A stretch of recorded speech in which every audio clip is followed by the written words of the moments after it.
Kepolisian mengungkap tujuan kedatangan Komandan Satuan Siber TNI Brigjen Juwinta Ombo Sembiring ke Polda Metro Jaya Senin kemarin adalah konsultasi soal rencana melaporkan founder Malaka Project Ferry Irwandi ke penegak hukum.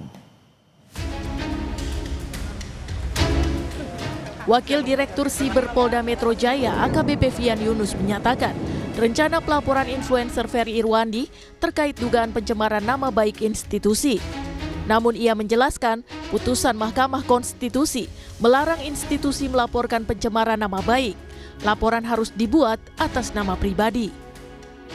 Putusan MK kan, institusi kan nggak bisa melaporkan, harus pribadi kalau pencemaran nama baik. Kalau hasil pertindakan kemarin, Pak, tindak pidana yang diadukan oleh pihak lain itu apa sih Pak sebetulnya? Kan itu Pak, kalau tindak pidana yang Irwandi ya, pencemaran nama baik, ya. Sebelumnya pada Senin sore, Mabes TNI melaporkan temuan dugaan tindak pidana yang dilakukan founder Malaka Project sekaligus influencer Ferry Irwandi ke Polda Metro Jaya. Komandan Satsiber TNI bilang sudah berupaya menghubungi Ferry namun tak bisa terhubung. Kami temukan beberapa fakta dugaan tindak pidana yang dilakukan oleh Saudara Ferry Irwandi, sehingga atas dugaan tindak pidana tersebut kami akan melakukan langkah-langkah hukum.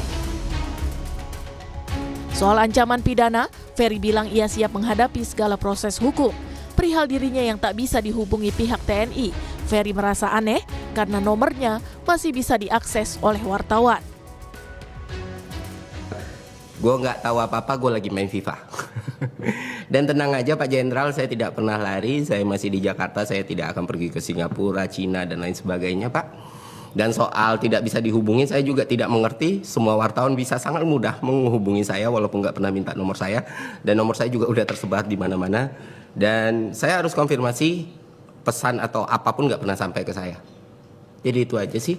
Dan kalau misalnya tindakan ini dianggap bikin saya takut, khawatir, cemas, tidak Pak. Saya akan jalani, saya nggak akan play victim, rengek-rengek, tidak gitu. Kalau memang mau diproses hukum ya, ini kan negara hukum, kita jalani bersama gitu. Saat mendatangi Polda Metro Jaya, Komandan Satuan Siber TNI Brigjen Juwinta Ombo Sembiring mengungkit soal algoritma yang diungkap Ferry Irwandi di akun media sosialnya. Tim Liputan, Kompas TV.